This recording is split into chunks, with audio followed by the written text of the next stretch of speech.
Bismillahirrahmanirrahim. Assalamu alaikum dear students. After completing the first half of the chapter in which we discussed the nervous regulation of circulation, let us now begin with the second half of the chapter in which we are going to study the nervous control of blood pressure. So the nervous regulation is responsible for the rapid control of blood pressure. It is done by the stimulation or inhibition of the vasomotor or cardiac areas. What are the vasomotor and the cardiac areas? If you remember from our previous lecture, I showed you this figure. It is a schematic diagram, not an original diagram, and it shows the section of the brainstem roughly at the level of medulla. And this organization here that you can see of comprising of a sensory area and a vasomotor area and a cardiac area together is known as the cardiovascular center. In some books it is also referred to as the vasomotor center in the brain. Now it comprises of four areas. First of all, there is a sensory area which is made up of the group of neurons which form the nucleus of tractus solitarius, and it is the sensory area because it receives the sensory input. Then we have two motor areas. One is concerned with the diameter of the blood vessels and one is concerned with the activity of the heart. The one which is concerned with the diameter of the blood vessels has two parts. One is the vasodilator area, and which causes the vasodilation of blood vessels, and one is a vasoconstrictor area which causes constriction of blood vessels.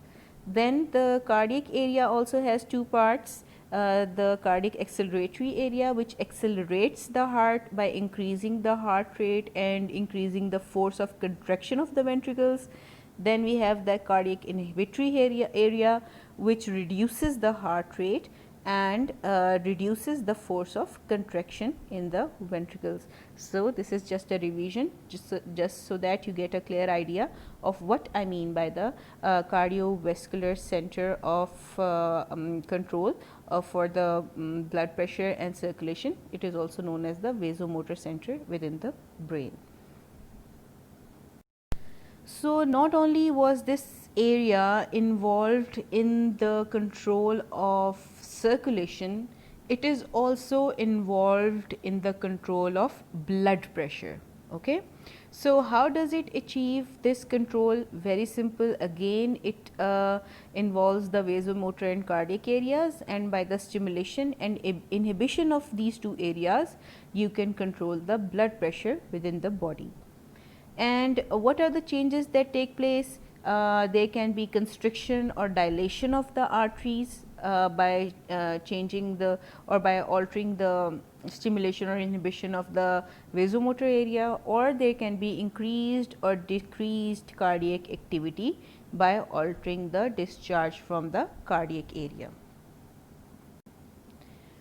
So there are a few mechanisms to control your blood pressure or arterial pressure, and these can be divided roughly into three groups. First, there are a group of mechanisms which act very rapidly within seconds or minutes, and these are known as the rapidly acting mechanisms. Secondly, we have the intermediate mechanisms which are not as rapid as the first group, but they take about 30 minutes to an hour to control your blood pressure. Then we have a group which is known as the long term mechanisms, and they take about days or months to regulate your blood pressure. Okay, so now here I need to make something very clear.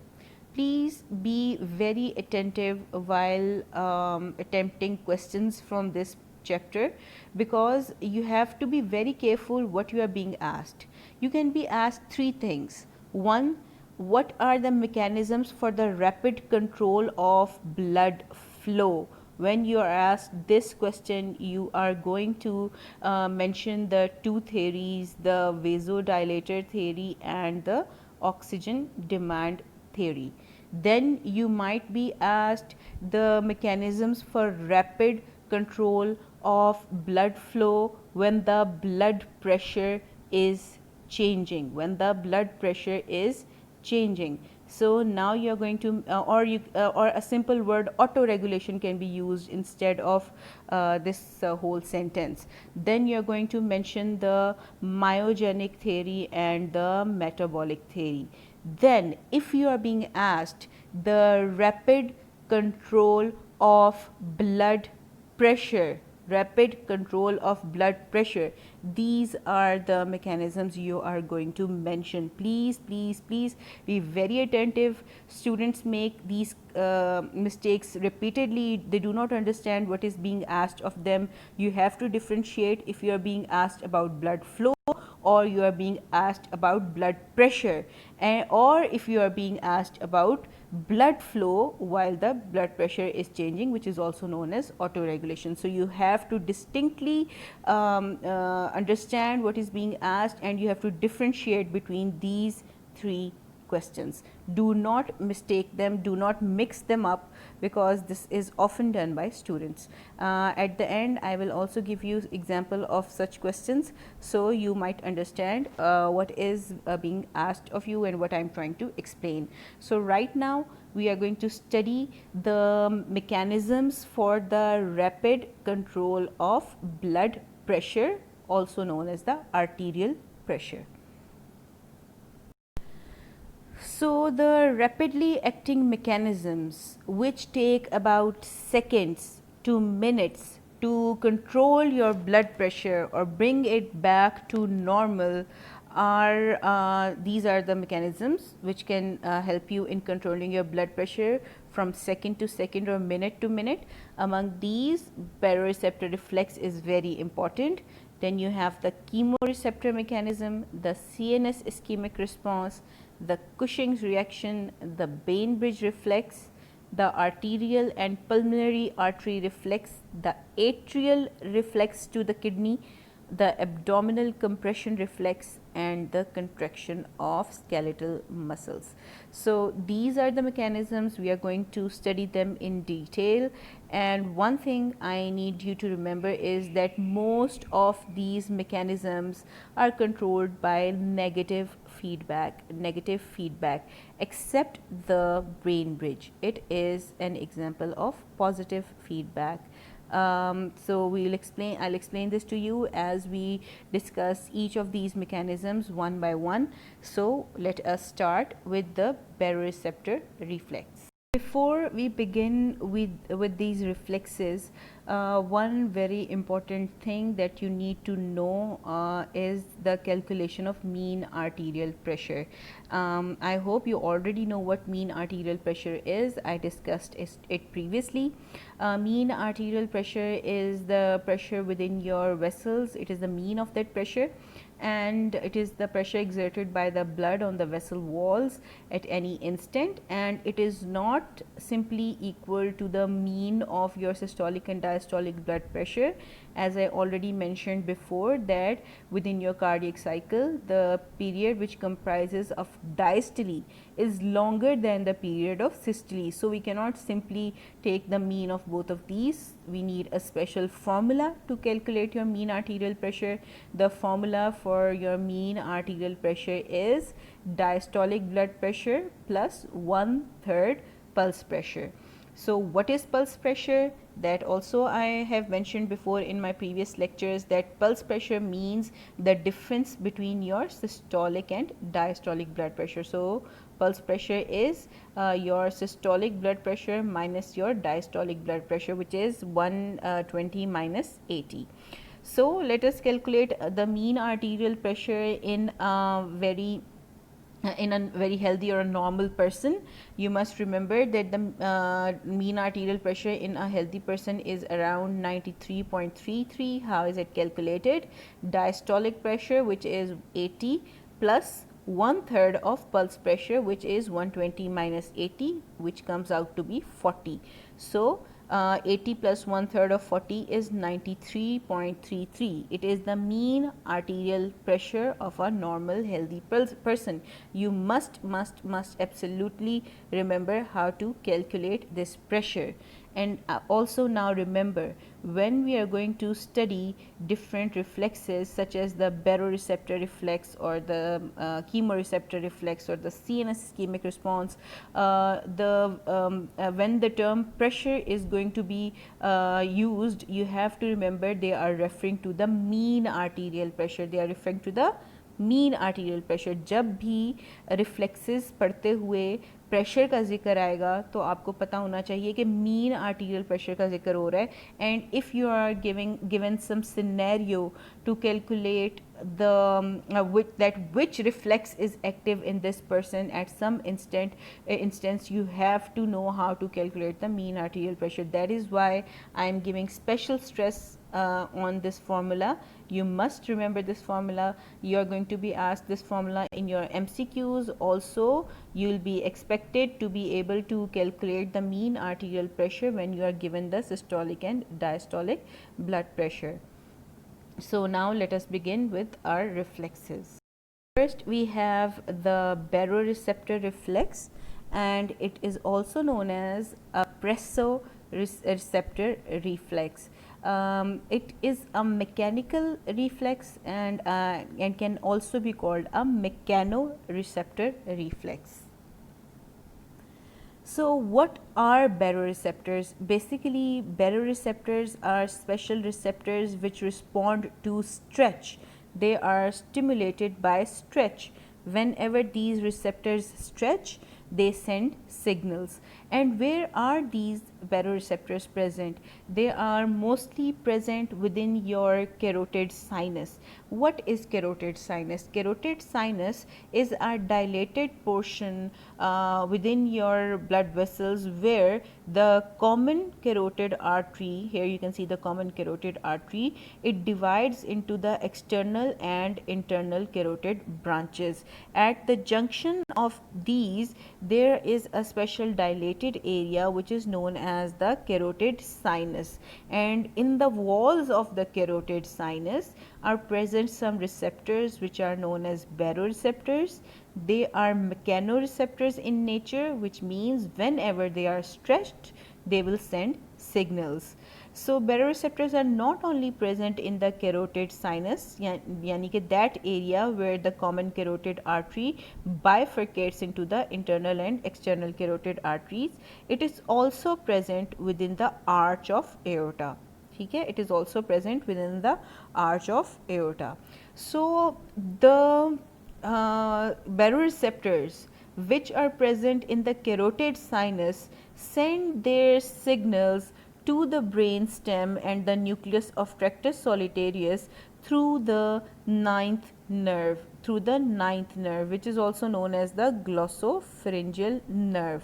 And the baroreceptors which are present within the arch of aorta send their signals to the nucleus of tractus solitarius in the brainstem through the 10th nerve, the vagus nerve. Okay, do you understand? The carotid sinus sends its signals to the nucleus of tractus solitarius through the 9th nerve, while the aortic baroreceptors send their signals to the nucleus of tractus solitarius through the 10th nerve. And both of these nerves together, the 9th nerve and the 10th nerve together, are collectively known as the buffer nerves in this instant. Why? Because they are buffering your blood pressure. So now you have got the basic idea of what are baroreceptors, how they are stimulated with stretch, and how they send their signals to the nucleus of tractus solitarius.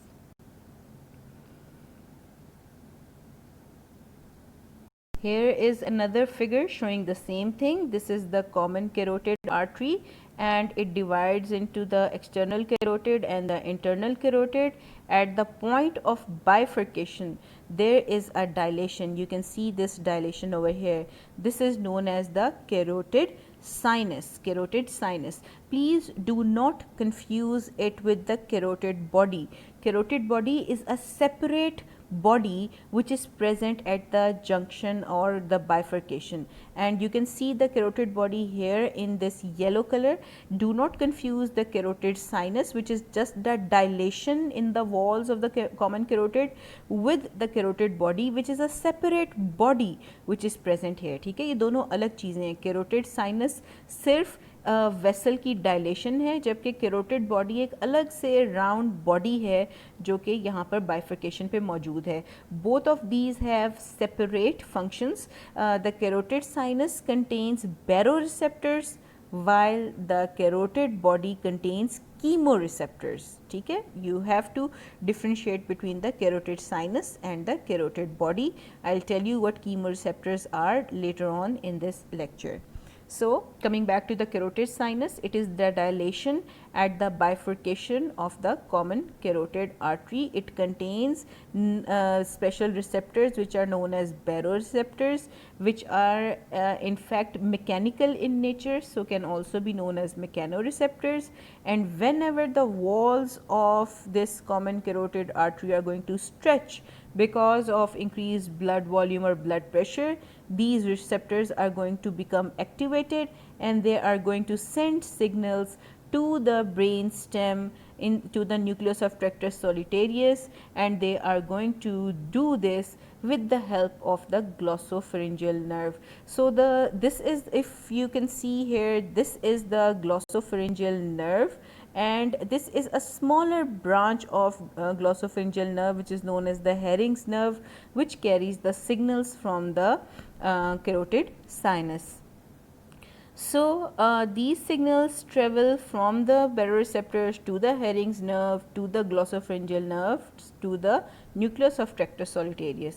And same happens from the baroreceptors in the arch of aorta. These baroreceptors, when they are stretched, they send signals to the 10th nerve, the vagus nerve, to the nucleus of tractus solitarius. So, what do these baroreceptors do? They try to resist any change within the blood pressure in your body. If your blood pressure suddenly falls, within seconds they will try to bring it back up to normal by increasing it. If your blood pressure suddenly increases, they will bring it back down to normal by decreasing it. So, what they do is they try to buffer or resist any change in your blood pressure. But what happens is they are not effective for long term regulation. They can only regulate your blood pressure from seconds to minutes, and once the blood pressure remains disturbed for more than minutes or hours, what happens is these baroreceptors become ineffective and they accept this change or new blood pressure as the regular blood pressure and stop bringing it back towards normal. Do you understand? Once the blood pressure has been disturbed for a longer period of time, these baroreceptors become ineffective and they accept this new blood pressure as the normal and do not try to bring it back. So, they are reset to the new pressures within 1 day or 2 days, and after that they become ineffective. The baroreceptors which are present in your carotid sinus, they respond best to changes within 60 millimeter of mercury to 180 millimeter of mercury. As I mentioned before, the values which are being mentioned here are not your diastolic blood pressure or your systolic blood pressure. In fact, they are your mean arterial pressure, which I told you how to calculate previously. So, if your mean arterial pressure, which is normally 93.3, falls to 70 millimeter mercury or raises to around 170 millimeter mercury, the carotid sinus baroreceptors are going to become activated and bring them back to 93.3 millimeter mercury or closer to this value. So, carotid baroreceptors respond to changes between 60 to 180 millimeter mercury arterial pressure. Okay, you have to remember this range. This is the range within which carotid baroreceptors can act. The aortic baroreceptors work at higher blood pressures, as you know that the blood pressure within aorta is higher as compared to the carotid arteries. So, their range is 30 millimeter higher than the carotid sinus. They can regulate mean arterial pressures in a range of 90 millimeter mercury to 210 millimeter mercury, and they try to bring back blood pressure to the normal if the disturbance is within this range. So, what you get from this whole discussion is that as a whole the baroreceptors can regulate blood pressure changes from 60 millimeter mercury to 10 millimeter mercury. Okay, this is the range of baroreceptors. Do you understand? कि baroreceptors 60 millimetre mercury से लेकर 210 millimetre mercury के दरमियान में अगर कोई disturbance हुई है मीन आर्टीरियल प्रेशर में तो उसको रेगुलेट कर सकते हैं. अगर ब्लड मीन आर्टीरियल प्रेशर इससे कम फॉल कर जाए तो अब वो उसको वापस नॉर्मल की तरफ ला नहीं सकते, because it is out of their ability और capacity. So you have to remember the range for baroreceptors. So, let us study how the baroreceptor reflex works. If your arterial pressure suddenly increases, if your blood pressure increases and your mean arterial pressure is raised from the normal value of 93.3 to a very high value of suppose 110 millimeter mercury or 120 millimeter mercury or so on, what will happen? This high blood pressure would cause the aorta, the walls of aorta and the walls of your carotid artery to stretch. When the walls of aorta and carotid artery stretch, the baroreceptors present there will also stretch. They will send their signals through the 9th nerve and the 10th nerve to the nucleus of tractus solitarius. Now, what would your nucleus of tractus solitarius do? It would suddenly understand that the signals coming from these two nerves are very high, which means the blood pressure is high, and it would start some mechanisms to decrease the blood pressure. Now, from your previous knowledge, bring to your mind what are the changes that are going to take place at the level of medulla to reduce blood pressure. Tell me what would happen to the blood vessels and what would happen to your heart. Very good. To decrease the blood pressure, you need to dilate your blood vessels so the pressure within them falls, and you also need to reduce the activity of your heart. So, what are the areas which are going to be activated? Your vasodilator area is going to be activated, your vasoconstrictor area is going to be inhibited, your cardio inhibitory area is going to be activated, and your cardiac acceleratory area is going to be inhibited. These four changes are going to cause vasodilation, decreased heart rate, and decreased contractility of your heart, which will bring down your arterial pressure by causing vasodilation in the periphery and by decreasing heart rate and contractility. These three changes together are going to reduce your arterial pressure back towards the normal. Okay, do you want me to repeat this? Let's repeat it. Suppose some person is suffering from high blood pressure, suddenly their arterial pressure rises from 93 to say a very high value of around 120 millimeter mercury. What happens is this would cause the walls of your aorta to stretch. This will also cause the walls of your carotid artery to stretch, and as you already know, there are present your baroreceptors in the carotid artery and your arch of aorta. These baroreceptors are going to be activated due to stretch. When they are activated, they are going to send signals through the 9th nerve and 10th nerve to the nucleus of tractus solitarius. The nucleus of tractus solitarius is going to understand that since it is receiving a larger amount of signals from the 9th and 10th nerve, it means the blood pressure is high and we need to bring it back. So, how can you bring down your blood pressure? That is by causing vasodilation in your vessels. When the vessels will dilate, the pressure within them would fall.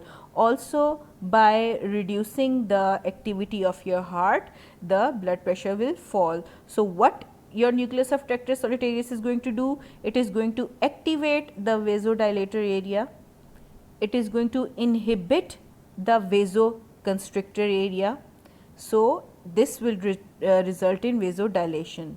Secondly, it is going to activate your cardiac inhibitory area and it is going to inhibit your cardiac acceleratory area. So, what are these changes going to result in? The heart rate would decrease and the force of contraction of your heart would also decrease. So, as a result of all these changes, what is going to happen? There is going to be vasodilation, decreased heart rate and decreased contractility.